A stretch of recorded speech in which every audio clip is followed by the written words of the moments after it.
thank you for coming. My name is Dr. Amanda Zavitz. I'm the organizer of the Social Science Speaker Series, and I'm glad you're here.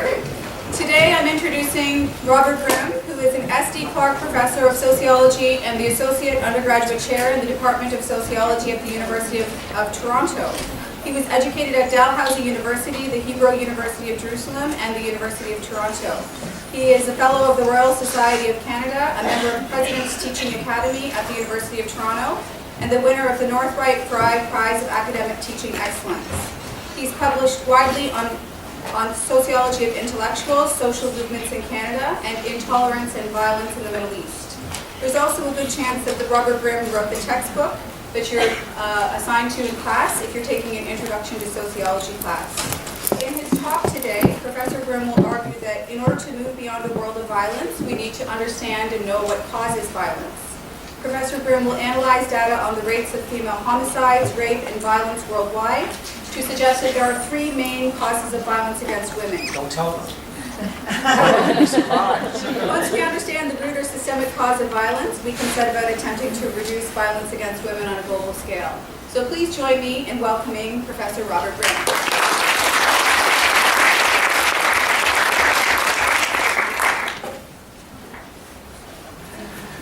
Thank you very much, Amanda, for inviting me to come here, and thank you very much for showing up. I appreciate your presence. I'm going to start off with an anecdote and then move into some explanations, as Amanda promised. The anecdote is not a pleasant one. On the 16th of December, 2012, a 23-year-old woman, a physiotherapy student, named Jyoti Singh Pandey, went out with her boyfriend in New Delhi to see the Life of Pi movie I'm sure many of you are familiar with. And after the movie, the couple hopped on a minibus for the trip home. It was about 9 o'clock in the evening. 6 men were aboard. One was the driver of the bus. And they started to taunt the woman for going out so late, accompanied by a young man who was not a member of her immediate family. They taunted her for behaving immodestly. And then they took an iron rod and they beat her boyfriend unconscious. And they gagged and bound him. And then they gang raped her. And then they took the iron rod and inserted it into her multiple times until her entrails, her intestines, were hanging from her. And then they threw her from the bus. She died of her injuries 13 days later. Now, I think we could possibly dismiss this incident as the work of half a dozen sick individuals. That might be our first impulse. But 2 facts, I think, should prevent us from thinking that these were just 6 crazy men who did something vile. Here's the first fact. This was not a rare occurrence. Sexual and domestic violence, the neglect or murder of infant girls, and poor care of elderly women are responsible for the death of hundreds of thousands of women in India every year. And the second reason we shouldn't dismiss this as just something that was done by 6 vile people is that in India, there is widespread justification for rape and violence against women. We saw this immediately after the rape of this 23-year-old physiotherapy student. Many Indians, including people in positions of authority, blamed Jyoti Singh Pandey for her own rape.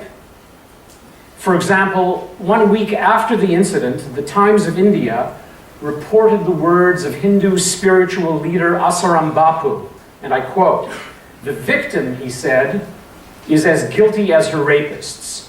Close the quote. And now, thanks to a recent BBC documentary that was just aired a week ago or so, 10 days ago, we can even listen to what the rapists themselves and their lawyers had to say about the rape. And you'll see, because I'm going to play you a 1 or 2 minute clip that I've edited out of that documentary, you'll see that they too justify what happened.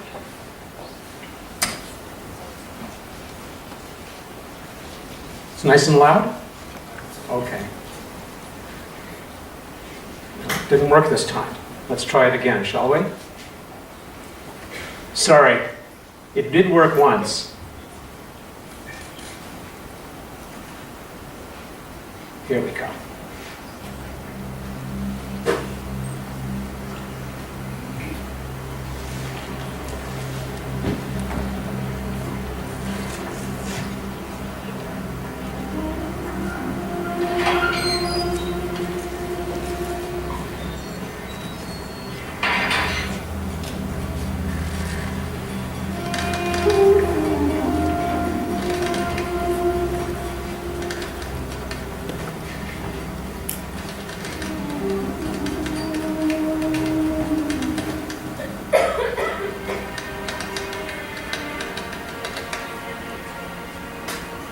ताली कभी हाथ से नहीं बजती, दोनों हाथों से बजती है। ये चीज़ देखी जाए। और कोई शरीफ लड़की होती है रात को 9 बजे मतलब नहीं घूमती है, लड़के ग्रुप में उससे ज़्यादा जिम्मेदार है रेप के लिए ये लड़के हैं, उससे ज़्यादा। Just leave it.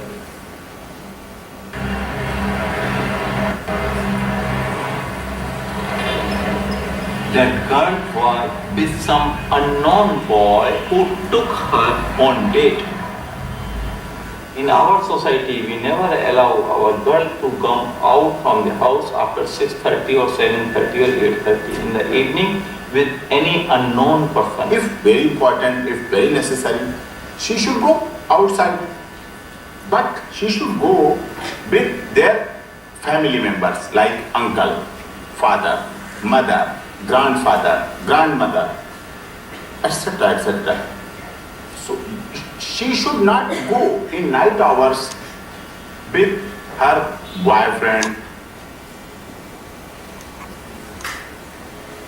Thank you. If you could bring the lights back up again. अब ये तो कहानी ऐसा क्यों क्या आया? लेकिन चक्कर यही है, एक सबक के लिए उनके साथ ये घटना हुई थी, एक्सीडेंटल जो हुआ है, एक सबक के लिए हुआ है। That's it. Thank you. So it was an accident, and it was done mainly to teach them a lesson. So I'm concluding to start with that the rape of Jyoti Singh Pandey is not just the work of six individuals. Violence against women in India is so widespread and so widely justified that it can be said to form part of Indian culture. Now, I'm not interested just in violence in India. I'm interested in violence against women around the world. And I believe that it is possible as a sociologist to investigate the social roots of violence in India and around the world, and that's exactly what I propose to do in the next 45 minutes or so. So the risks to women are not restricted to India. To varying degrees, and I emphasize to varying degrees, women face dangers everywhere. I want to begin my discussion of variation in women's safety by showing you a map of the world, a map which color codes women's physical security. And what it does is it divides the countries of the world into 4 categories. From those where women are physically safest, those are the green countries, to those where a lack of physical security is most glaring, those are the red countries.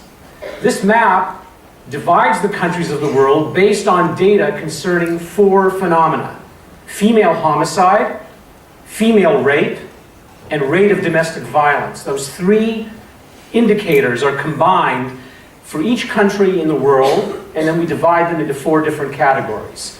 So what you see here is the safest countries for women are in southwestern Europe and parts of Scandinavia, places like Sweden, Norway, Finland. And the most dangerous are in northern and eastern Africa, the Middle East, and much of South Asia, as well as Peru in South America. So this is one initial impression that we can gain about the variation that exists in the rate of violence against women.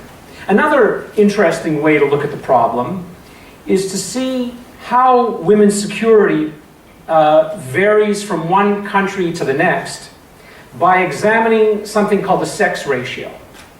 What is the sex ratio? Well, the sex ratio is simply the number of men who live in a country for every 100 women who live there.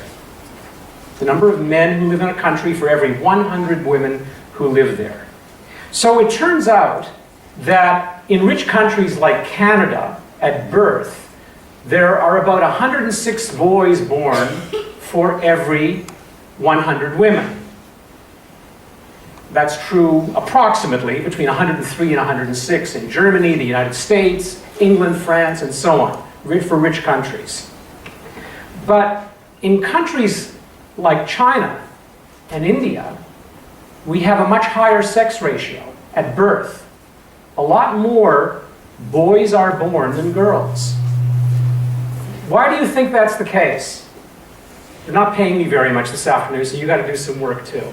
Why do you think that's the case, that the sex ratio is so much higher in India and China than it is in Canada or Germany or France?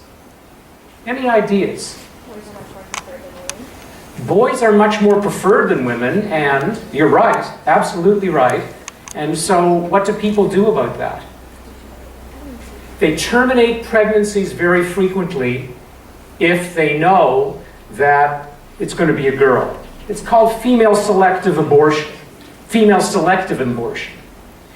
It involves terminating a pregnancy because the child is expected to be female. It's very widespread in India and in China, where the preference for sons is strong. In India, you can even get on your cell phone and phone up a clinic, and within a couple of hours a technician will arrive at your doorstep with a portable ultrasound machine strapped to his motorbike in order to determine the sex of your child and see, if it's a girl, whether further action is required, in quotation marks. Every day in India, about 2,000 female fetuses are lost in this way, following ultrasound examinations. 2,000 female fetuses every day.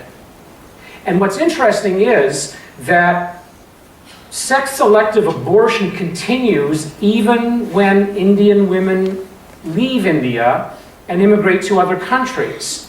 They take their culture with them, at least for a while. It may take a generation or longer for people to lose certain aspects of their culture. And we know this because some physicians, some medical researchers in Ontario did an interesting piece of research a few years ago. They got hospital records on 31,978 births to women. Singleton births, that is births of single children. So about 32,000 births of single women in Ontario between 2002 and 2007.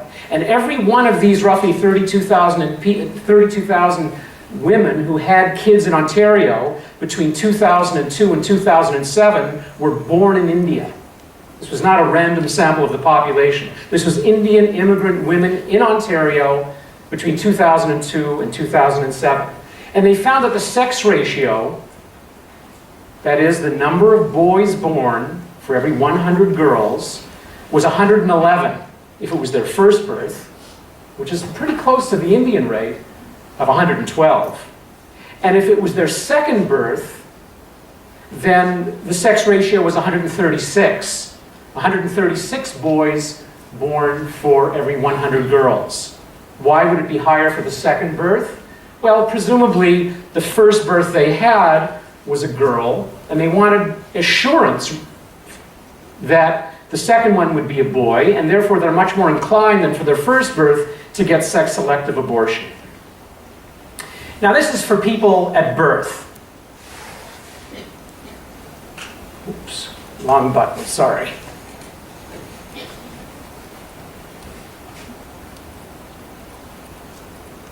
Why is this following me? There we go. The sex ratio at age 65 looks very different. Here's the number for Canada. Sorry, I'm in the the wrong zone if I go over there, apparently. Why do you think that that looks so different? Look what happens to the Canadian sex ratio when you move from babies at birth to the population age 65 or older. Here, there are a lot more women than men. There's only 79 men for every 100 women. Anybody know why? Yes, sir.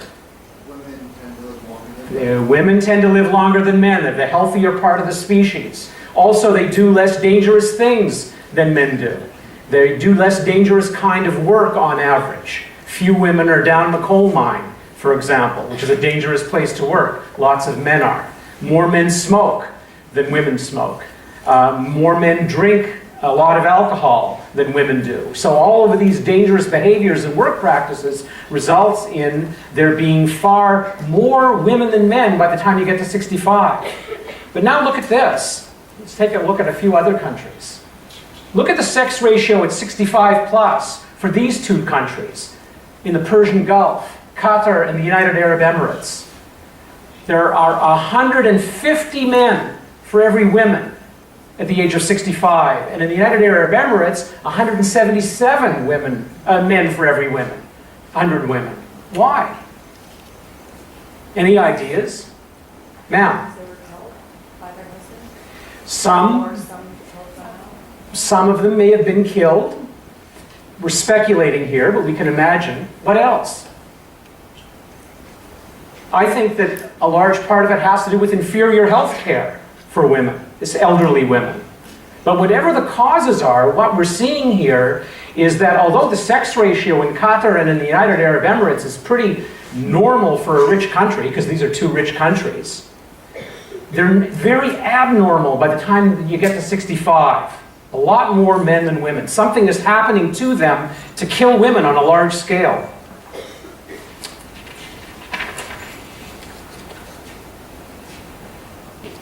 So, I've introduced you to the subject. How am I doing for time? That took 15 minutes. Okay. So, now I want to ask more broadly. What kinds of factors account for this kind of variation that we're observing here? The probability that a woman is going to face some extreme form of violence like rape or domestic abuse or homicide in the course of her life. Well, let me introduce three factors that I think explain this variation across 137 countries, that explain these sex ratios, that explain the color-coded map that I showed you when I started. The first factor is this. Rich, economically developed countries like Canada tend to be safer for women than poor, less developed countries are. One of the three factors that I want to emphasize this afternoon has to do with how rich a country is. Now, you can begin to understand why this pattern exists by appreciating how economic development and prosperity typically benefits women, at least in the long run. Because as economic development occurs, as we move from agricultural to industrial societies, and from industrial to post-industrial societies, where most jobs involve service work rather than manual labor and manufacturing, as we go from agriculture to industry to post-industry, then factories and offices grow, and the proportion of the population involved in agriculture shrinks. Right now in Canada, only about 3 or 4% of the workforce is involved in agriculture, and only 12% of the workforce is involved in manufacturing. Most of the workforce does service jobs, everything from physicians to hairdressers and everything in between.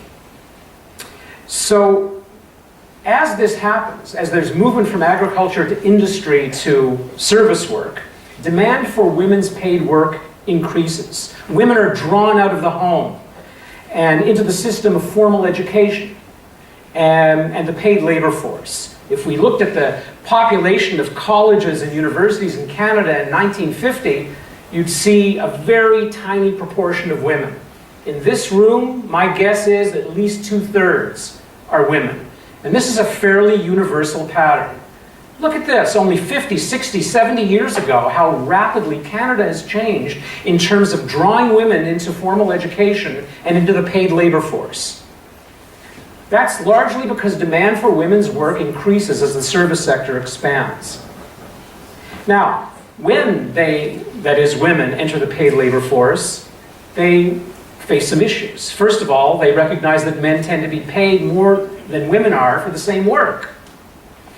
And they realize that certain domestic labors, like cleaning up the house and taking care of kids and taking care of elderly parents, still remain disproportionately the responsibility of women, even though women may be working as many hours as men are in the paid labor force. And when they enter new social settings like factories and offices, they face something that they may not have faced at home, which is sexual harassment or even sexual violence. So they're exposed to a lot of evidence that there is big gender inequality in the outside world. And these issues, when women face them, encourage women to start demanding things like the vote, so that they can influence governments to pass laws, changing the fact that women make less than men for doing the same kind of work. Change laws that penalize people more severely if they engage in domestic violence, and so on. They demand the vote. They run for office. They champion government policies that promise to correct the problems that they face. In short, economic development and prosperity, as we see in the Canadian case and in many others, increases women's independence and increases women's power. And it leads many women to achieve movement toward greater gender equality and greater safety. Now, here's a slide with 137 countries pictured on it. I hope you didn't think that I was going to start with Afghanistan and finish with Zanzibar or something and go through 137 countries and tell you about each one. I don't have enough time to do that, and I only know about 4 or 5 countries in sufficient detail anyway. What I'm going to do instead is I'm going to present some graphs, and each diamond on the graphs that I'm going to show you represents a different country. Okay? So here's the first graph. Here I've graphed 2 variables. On the horizontal, the x-axis, is gross national product per person in thousands of dollars. Let me explain what that means. It means it's the total dollar value of goods and services produced in a country in a year divided by the number of people who live in that country.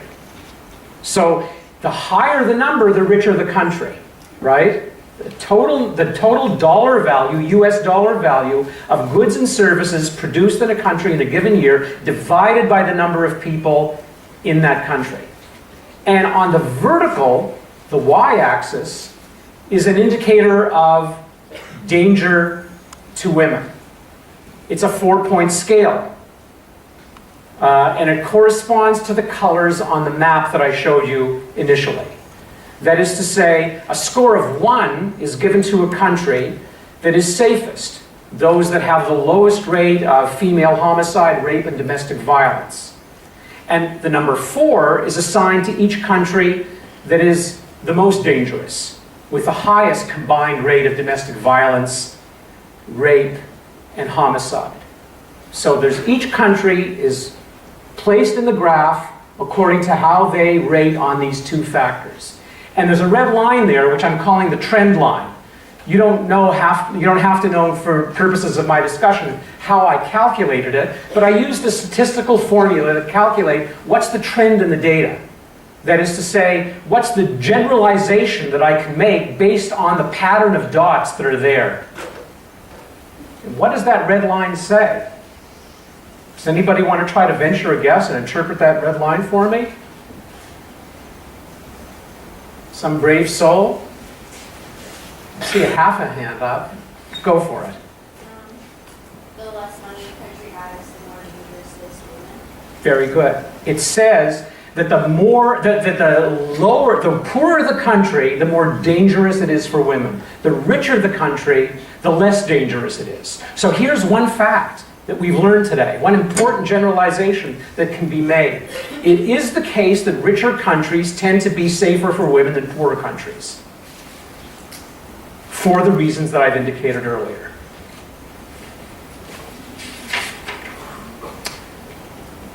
But you know, there are exceptions to this pattern.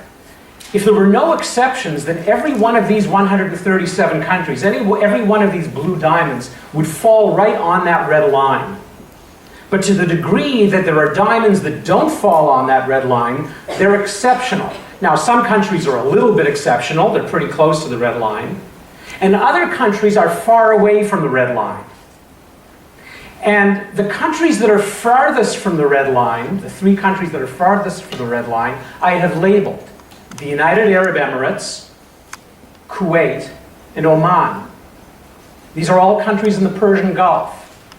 They're all countries that are pretty rich. Gross national product per person in thousands of US dollars is pretty high. But, perplexingly, perhaps, so is danger to women. That doesn't fit the generalization. These are big exceptions.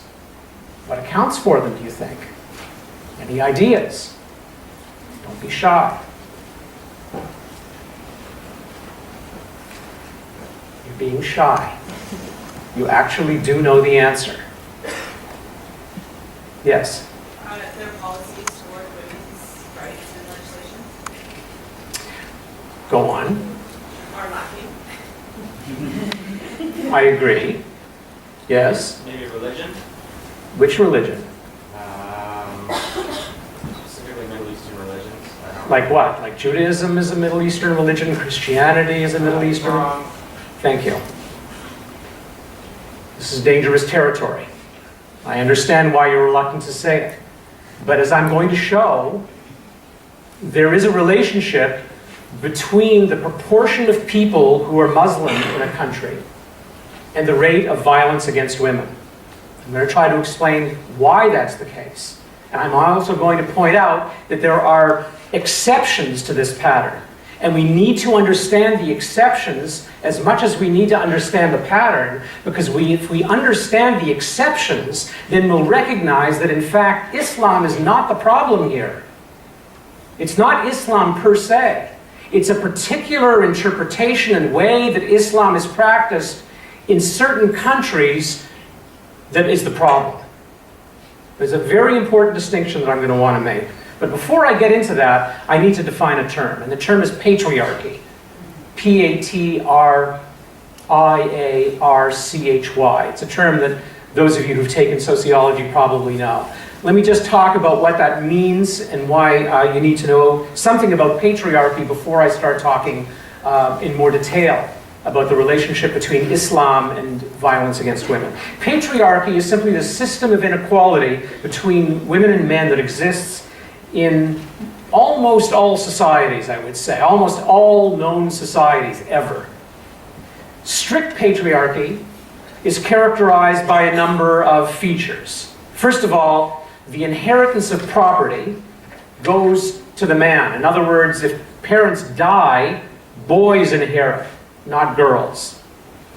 Patriarchy is characterized by newly married couples establishing their new residence near the husband's parents, not the wife's parents. Offspring in a patriarchal society always assume the surname of the father, not the mother. No hyphenation. And also in patriarchal societies, male authority exists inside the family and outside. Males predominate. They have more power than women do. And patriarchy is supported by structures of power rooted in the economy and the political system. In patriarchal societies, for example, men tend to get the choice jobs, women don't. Men tend to be the people who are influential in the parliament. If there is a parliament, women aren't. They're not there or they're not influential. And it's also, patriarchy is, supported by structures of power rooted in religion. Traditional Judaism, traditional Christianity, and traditional Islam are all patriarchal. Think about it. They assume a male god. They establish men as the religious authorities, not women. And they recognize men as household heads, not women. All the traditional Abrahamic religions do exactly that. Now, Islamic doctrine, that is, religious principles, is no more patriarchal than are the doctrines of other major religions. Most theologians would argue that there's no difference between the major religious systems in terms of patriarchy. But there is enormous variation in the degree to which Muslims practice patriarchy, to varying degrees in different countries and in different categories of the population. For example, some Muslim men and women are feminists. They insist on equality, strict equality between women and men. I know quite a few Muslim feminists who are religious and yet demand gender inequality in their personal relations and in the larger public sphere of life. As you're going to see in a couple of minutes, a couple of countries that are almost 100% Muslim are relatively liberal when it comes to women's rights. However, it remains the case that some Muslim groups, like the Taliban in Afghanistan, which I'm sure you've heard about, and in northwestern Pakistan, forbid women from receiving a formal education. They forbid them from working outside the home or from holding public office. To stop women getting an education, they plant bombs at girls' schools and kill girls. They throw battery acid in schoolgirls' faces if they try to go to school. This has happened repeatedly. And they even gun down schoolgirls to teach them that they shouldn't go to school. And why? Because they're seen as threats to patriarchy. So we have then this enormous variation within Muslim countries and among Muslims in the degree to which people believe in and practice patriarchy. I further want to emphasize that from everything we know about the early history of Islam, it seems certain that Muhammad the Prophet would have been opposed strongly to the Taliban's restrictions on women and appalled by their acts of violence. In fact, it isn't widely appreciated in the West that many Muslim-majority countries have become highly patriarchal only in the past 50 or 60 years. I want you to take a look at two photographs that I've got here. This is a beach scene from the nicest beach in Alexandria, Egypt's second city, Sidi Bashar Beach. One is from 1959, one is from 2011. So let's take a look at the beach in 1959. Typical beach scene.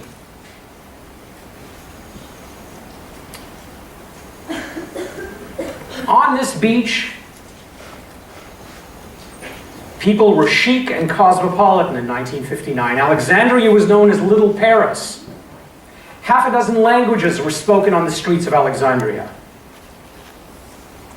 If you went to its main beach in the summer, you'd find it filled with tourists and affluent Egyptians of Arab, European, and Jewish descent listening to jazz and sipping cocktails. Women wearing bikinis openly cavorted with men. And now let's fast forward to 2011, same beach. Today, Alexandria is a bastion of the most conservative Islam. The Muslim Brotherhood is very strong in Alexandria, and so are the even more austere and patriarchal Salafists. Most women wear niqabs, that is full face covers, and at the beach they cover themselves from head to toe. They wouldn't dream of wearing a skirt, let alone a bikini. So I'm trying to introduce here some historical and sociological nuance in our understanding. Don't think of anything as black and white, of any religious system or any idea or any form of behavior. There is enormous variation over time and among different categories of the population, of the Islamic population of the world, in the degree to which there is patriarchy. But nonetheless, the pattern holds. Nonetheless, that generalization holds. The higher the proportion of Muslims in a country, the more violence there is against women. I think I have a slide on the subject. Here it is. Again, we have the 137 countries and a trend line. On the horizontal, Muslims as a percent of the population of the country. On the vertical, the same index of danger to women. What does this red line tell us? Anyone? The woman with the half hand up before answered yes. Do you want to try it again? Okay, somebody else. It's very democratic of you to give somebody else the opportunity. Anyone? It says that the higher the proportion of Muslims in a country, the greater the danger to women.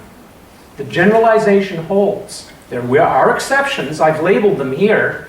Tunisia is one, and the Maldives, a small chain of islands in the Indian Ocean, a country with a population of about 1/3 of a million people. These are exceptional, and we'll talk about them in a moment. As I said, there's variation, but the generalization holds. So let me just talk a little bit about the kind of violence that takes place in some of these countries. And I'll focus on Egypt. Because early in 2013, just a couple of years ago, a committee of the upper house of the Egyptian parliament blamed sexual harassment and sexual assault on women. Supposedly, this committee argued, women invite attacks.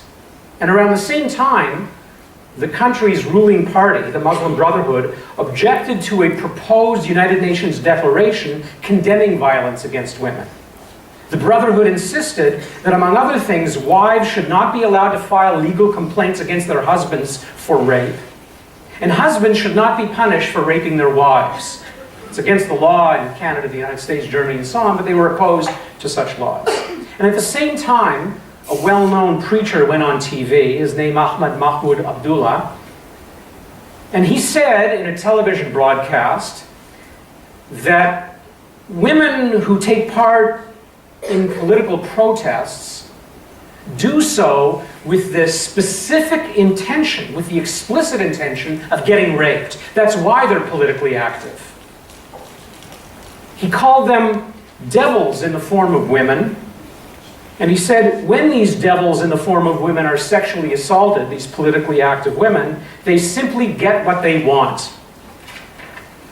So, given this kind of widespread justification for rape in the government and among respected preachers, it's not surprising that such violence is common.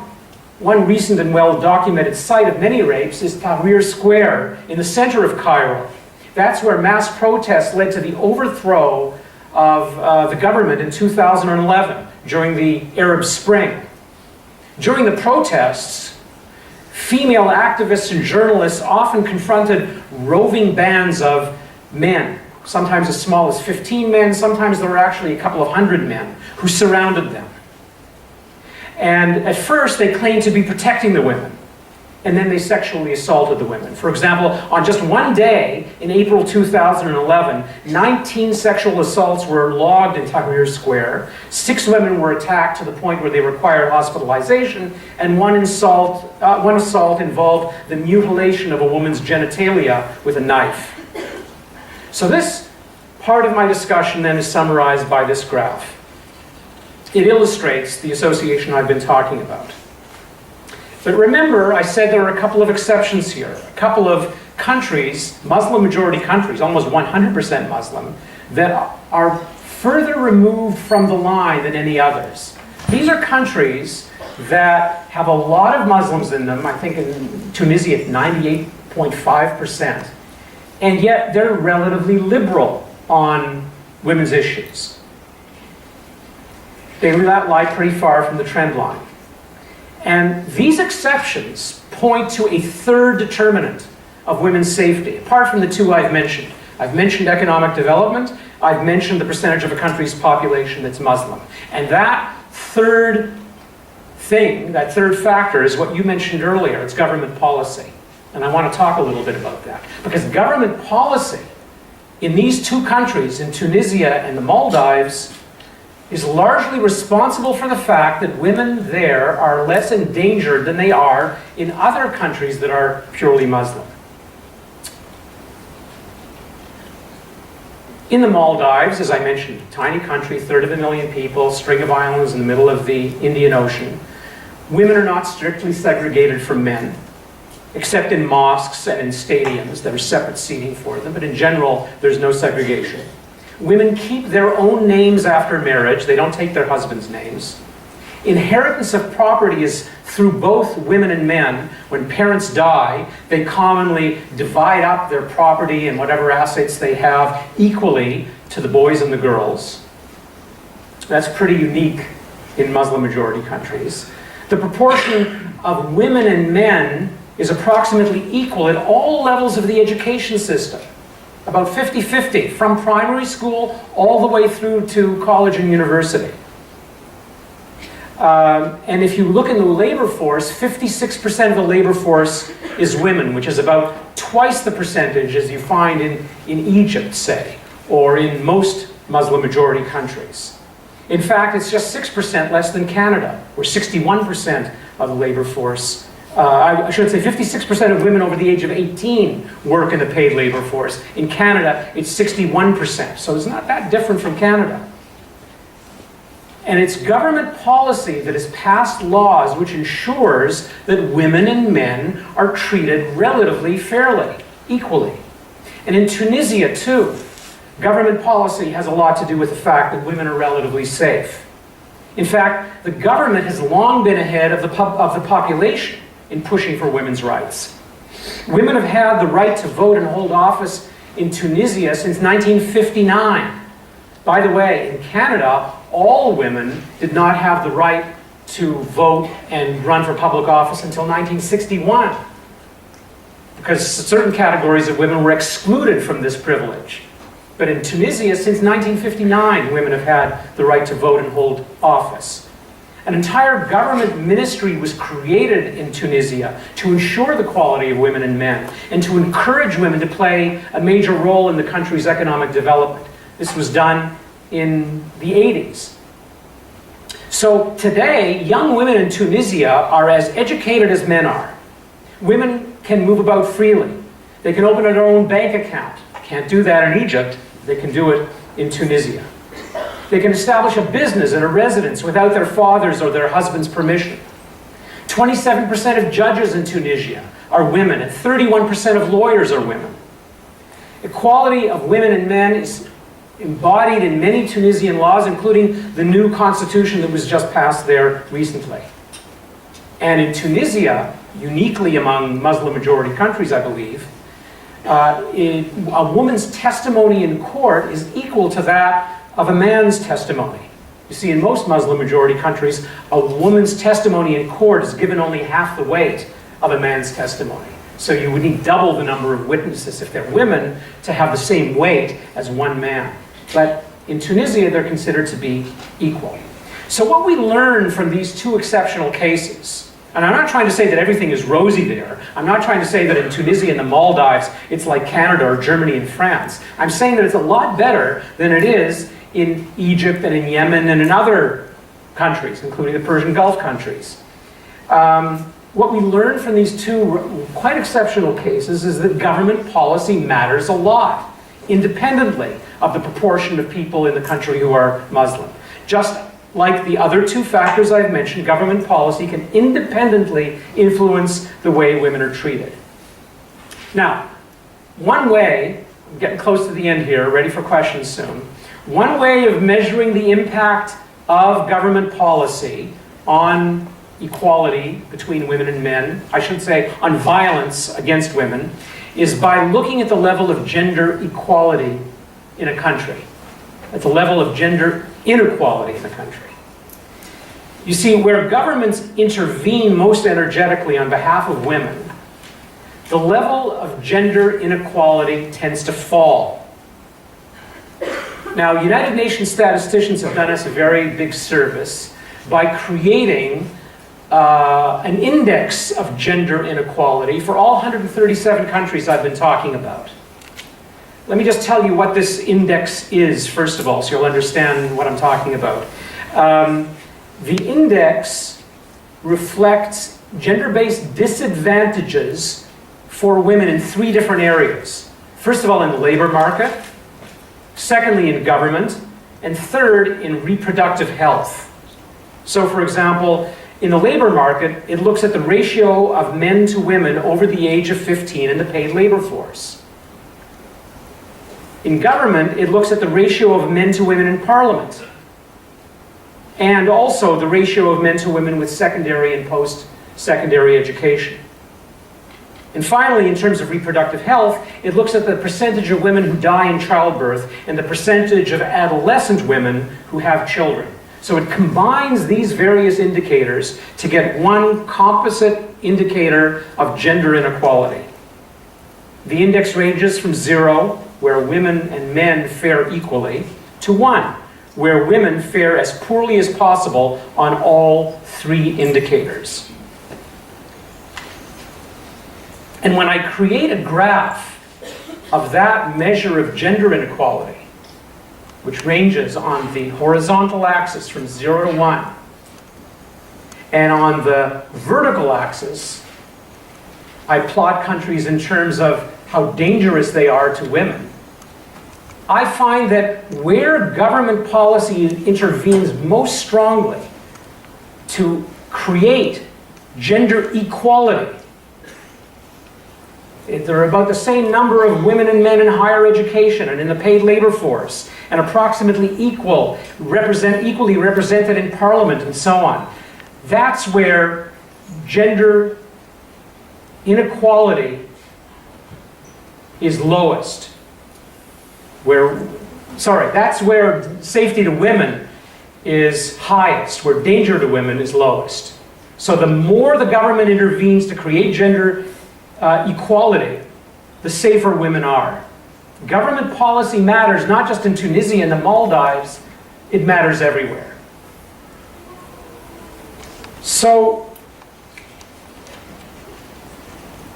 we've learned 3 things this afternoon. Danger to women across 137 countries is strongly associated with the country's level of economic development, with the percent of its population that's Muslim, and with the degree to which the government of the country passes laws aimed at promoting gender equality. From this point of view, Canadian women live in relative safety. But that doesn't mean that there's no danger to women in Canada. I want to conclude just by offering a few facts, which you may find surprising or not, I don't know. First of all, every year, almost 2.5% of Canadians over the age of 14 are sexually assaulted. 70% of the victims are women. Every year, about 75 people in Canada are murdered by their intimate partners, that either their spouse or their longtime girlfriend or boyfriend. 75% of the victims are women. Extreme spousal violence. Women reporting spousal violence to the police are 450% more likely than men are to report being sexually assaulted or beaten or choked or threatened with a gun or knife. And dating violence, finally, accounts for more than 25% of all violent incidents reported to the police. More than 80% of the victims of police-reported dating violence are women. So I don't want you to think for a moment that women are safe here. We didn't reach the green category in that map. Women face many dangers here. And part of the problem, a large part of the problem, is that at least since 2006, the government has retreated from its efforts to create gender equality in this country. Now, for the past 9 years, for almost a decade, the status of women part of the government was closed down. Government policy no longer tries to create equal pay for work of equal value for women. On a whole range of indicators, the government has withdrawn. And therefore, Canada has moved backwards in the past decade almost because of this. So, I have no nice words at the end. I've pictured a pretty dire situation. However, I understand that many of you have to go to class. We have to end soon. But I wouldn't mind if we could focus the conversation that we're going to have now, the question and answer period, on one question. What can be done about this? How is it possible in this country to decrease the amount of violence against women? Any ideas? Sir? Awareness. Awareness is very important, and we've done some of that now. And in fact, people like you and like me can talk about this, can study it, and awareness helps a lot. I agree. Yes, ma'am. It's just a comment, I mean, for a lecture like this to be objective, I think it's better to have unbiased lecture with the scientific facts and so on. It's better to check more sources of information, like from where do you get your information. I'm perfectly happy to provide all of them. Generalization and that violence comes from Muslim countries, I think it's totally wrong. And Okay. we have the lowest in Muslim countries, the lowest rates in rape, in crime, in many other things. I don't know what your it's very sources are, important. but I Check can the certainly, sources. I certainly have.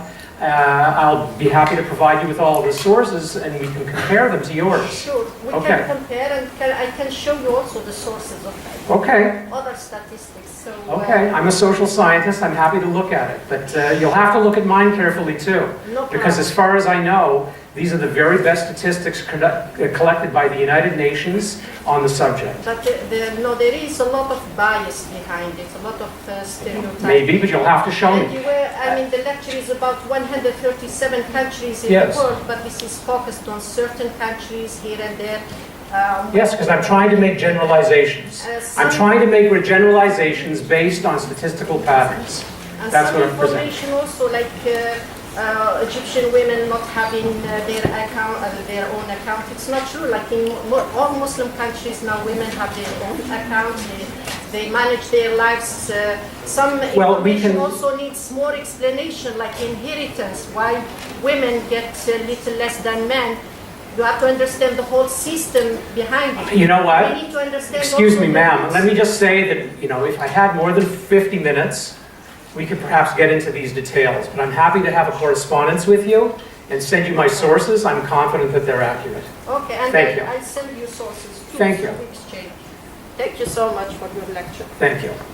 Anyone else? Yes. So I'll just maybe go on with what this lady was saying.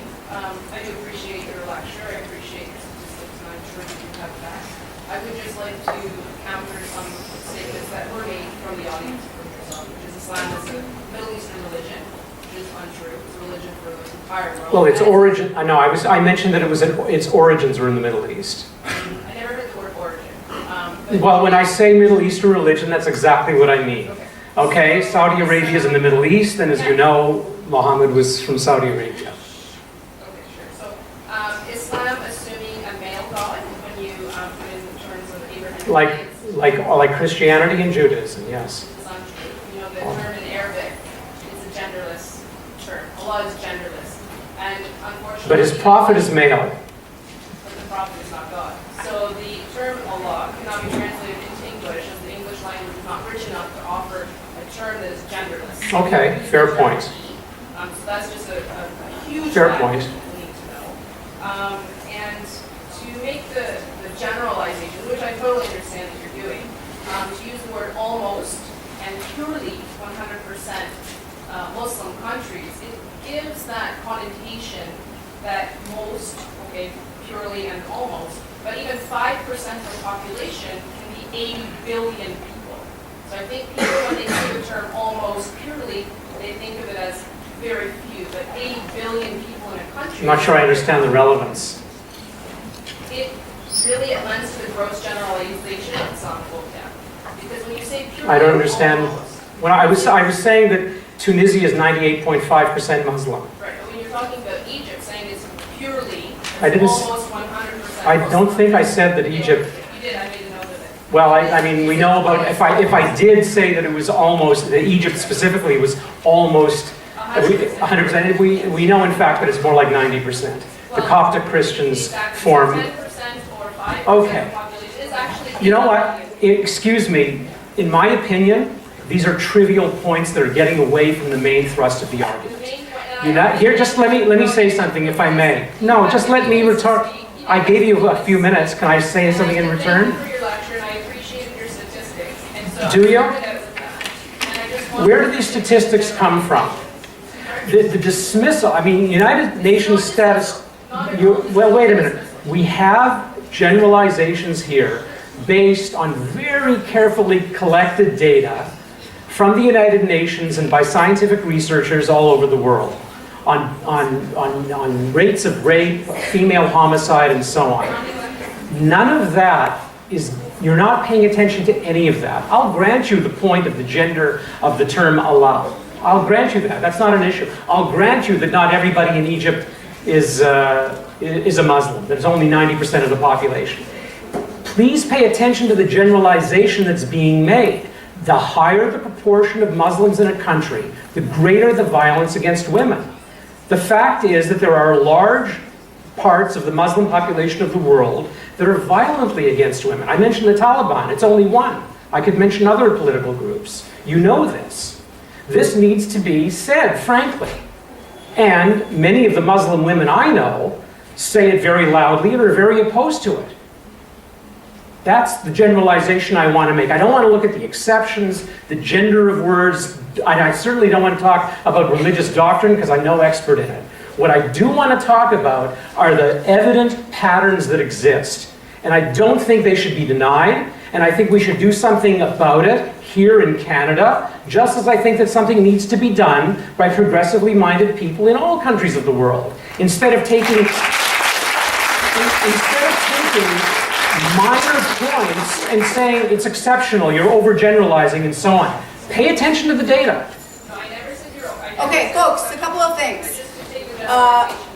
Professor Brym came here today, and I'm thankful that he came. I'm thankful for all of you that came. He's expected in a time span of 50 minutes to explain some very complicated issues. As most of you in the room know, I'm a professor of sociology here at the college. Sociology is a discipline that attempts to explain patterns of behavior. That's what Dr. Brym was here doing today, attempting to explain patterns of violent behavior. And that's exactly what he did. He is trying to explain a very complicated issue in a very short period of time. If you have questions, you can feel free to ask me those questions, or you can feel free to email me and I can connect you with Professor Brym. But I want to leave you on a note of thanks, and I'd like you to thank him for coming today. And Thank you.